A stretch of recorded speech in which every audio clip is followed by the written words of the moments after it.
छोटे शब्दों में समझाने का प्रयास करूँ। साथियों, 5 जून 2020 को एक अध्यादेश जारी किया जाता है जिसमें कृषि के 3 बिल को रखा जाता है। पहला बिल जो होता है वो होता है the farmers produce trade and commerce ordinance 2020, अर्थात कृषक उपज व्यापार व वाणिज्य संवर्धन एवं सरलीकरण विधेयक 2020। जो दूसरा बिल था वो था the farmers empowerment and protecting agreement on price assurance and term service ordinance 2020, अर्थात कृषक सशक्तिकरण व संरक्षण, कीमत आश्वासन और कृषि सेवा करार विधेयक 2020। और जो तीसरा बिल था वो था the essential commodity amendment ordinance, अर्थात आवश्यक वस्तु संशोधन विधेयक 2020। ये 3 बिल भारत सरकार द्वारा देश के ऊपर लागू किए गए हैं। अब इन 3 बिलों में जिस बिल का सबसे अधिक विरोध हो रहा है वो है तीसरे नंबर का बिल, जिसमें the essential commodities amendment ordinance, अर्थात आवश्यक वस्तु संशोधन विधेयक 2020। हम बारी बारी से तीनों बिलों को समझने का प्रयास करेंगे। पहला जो बिल था वो है the farmers produce trade and commerce ordinance, कृषक उपज व्यापार व वाणिज्य संवर्धन एवं सरलीकरण विधेयक 2020। अतः वर्ष 1955 में पूरे देश में एमएसपी अर्थात मंडी का निर्माण किया गया। पूर्व में क्या हुआ करता था कि जो बड़े बड़े लाला और व्यापारी हुआ करते थे वो किसानों से सीधे फसल क्रय कर लेते थे और उसको बाद में बड़े दामों पर, ऊंचे दामों पर बेचा करते थे। तब आज़ादी के बाद सन 1955 में मंडी एक्ट पारित किया गया। उसके अनुसार यह तय किया गया कि कोई भी व्यापारी, कोई भी कंपनी, कोई भी फर्म सीधे किसान से किसी भी प्रकार का व्यापार नहीं कर सकती। किसान को यदि अपनी फसल बेचना है तो उसको पहले मंडी में जाना होगा और मंडी में ही उसकी फसल का क्रय विक्रय किया जा सकेगा। अब सरकार का जो नया एक्ट है उसके अनुसार मंडी के अतिरिक्त मंडी में फसल आप बेच सकते हो। मंडी को अंत करने या मंडी को खत्म करने की अभी वर्तमान में सरकार की किसी प्रकार की कोई मंशा नहीं है। मंडी के बाहर भी आप आपकी फसल को विक्रय कर सकते हो, किसी भी व्यापारी, किसी भी बड़ी फर्म, किसी के भी थ्रू। इससे सरकार का यह कहना है कि किसानों को जो मंडी में टैक्स, किसानों के द्वारा जो मंडी में टैक्स दिया जाता है अपनी फसल को बेचने के लिए, वो इस टैक्स से मुक्त हो जाएगा और उसका टैक्स न देने से सीधा फायदा कृषक का होगा। साथ ही सरकार का यह कहना है कि यह बिल, पहला नंबर का जो बिल है कृषक उपज व्यापार व वाणिज्य संवर्धन एवं सरलीकरण विधेयक 2020, इसके लागू होने से व्यापारियों और कृषकों के बीच में संबंध बनेंगे और इससे जो कृषक है वो पूर्णतः स्वतंत्र होकर अपनी फसल कहीं भी बेच पाएगा। जो बीच का बिचौलिया सिस्टम है, जिसको हम आड़तिया बोलते हैं, आड़तिया का जो सिस्टम है वो भी अंत हो जाएगा।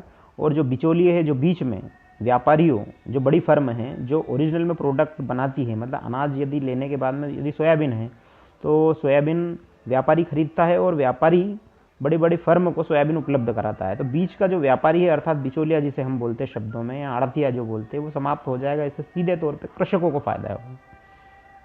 ठीक है, ये है पहला नंबर का बिल। दूसरा नंबर का बिल है जो मुझे ठीक लग रहा है, ये कृषकों के लिए अत्यंत ही फायदेमंद साबित होने वाला है, और वो है कॉन्ट्रैक्ट एक्ट, जिसको नाम दिया गया the farmers empowerment and protection agreement on price insurance and term service ordinance 2020। साथियों, पहले क्या होता था कि जो कृषक होता था वो 2000 प्रति क्विंटल के हिसाब से बीज खेत में डालता था और ये उम्मीद करता था कि उसको 2000 के हिसाब से ही पुनः पैसा मिले। लेकिन जब वो अपनी फसल मंडी में लेके जाता था तब उसको मालूम पड़ता था कि 1500 रुपये क्विंटल में ही उसकी फसल को आंका जा रहा है। व्यापारी जो होता था वो अपने हिसाब से उस फसल को का जो है पेमेंट करता था, या उस फसल का जो है माप करता था कि ये कितने रुपए क्विंटल में जाएगी। लेकिन अब सरकार द्वारा कॉन्ट्रेक्चुअल एक्ट पारित किया गया है। इसके अनुसार जब कृषक खेत में बीज डालेगा उसी समय पर उसका कॉन्ट्रैक्ट बड़ी बड़ी कंपनियों से करने का प्रयास किया गया है। अब कॉन्ट्रैक्ट कैसे किया जाएगा? जो बड़ी बड़ी कंपनियां एक छोटे 10 बीघा 5 बीघा के खेत वाले के पास में आके तो कॉन्ट्रैक्ट करेगी नहीं। कॉन्ट्रैक्ट इस प्रकार से होगा कि जैसे एक गांव है, एक गांव में 1000 बीघा जमीन है, उस 1000 बीघा जमीन को एक बड़ी कंपनी आएगी और सभी किसानों से एक साथ कॉन्ट्रैक्ट किया जाएगा कि आप जो है सोयाबीन बोइए, आप जो है कपास बोइए, और आप जिस दिन बोएंगे उसी दिन जो है आपकी फसल का जो रेट है वो तय कर दिया जाएगा कि इतने रुपए क्विंटल में हम आपकी फसल को खरीदेंगे। ठीक है, इतने रुपए क्विंटल में हम आपकी फसल को खरीदेंगे और हम ही खरीदेंगे, कोई दूसरा नहीं खरीदेगा। इस प्रकार का कॉन्ट्रेक्चुअल एक्ट पारित किया गया, जिससे किसान, सरकार का ऐसा कहना है, ये एक्ट लागू होने से किसान के मन में जो अपनी फसल को उचित दाम मिलने का भय हुआ करता था वो समाप्त हो जाएगा और किसान पूर्व से ही अपनी फसल का जो दाम है वो तय कर पाएगा। यह है दूसरे नंबर का बिल। अब है हमारा तीसरे नंबर का बिल, जिसका पूरे प्रदेश में विशेषकर हरियाणा एवं पंजाब में सबसे ज़्यादा विरोध हो रहा है। वो है the essential commodities amendment ordinance, अर्थात आवश्यक वस्तु संशोधन विधेयक 2020। अब पहले क्या हुआ करता था कि हमारे देश के अंदर कालाबाजारी चरम सीमा पर थी, अर्थात जो बड़े व्यापारी होते थे जिनके पास अधिक पेमेंट हुआ करता था, वो क्या करते थे, जो इसेंशियल कमोडिटी जिसके अंदर अनाज, दलहन, तिलहन, गेहूं, चावल, ये प्रोडक्ट आते, इसेंशियल मतलब ये जीवन जीने के लिए अत्यंत आवश्यक है। इनको ये बड़े बड़े व्यापारी या बड़ी बड़ी फर्म क्या करती थी, किसानों से ले लेती थी और उसको जो है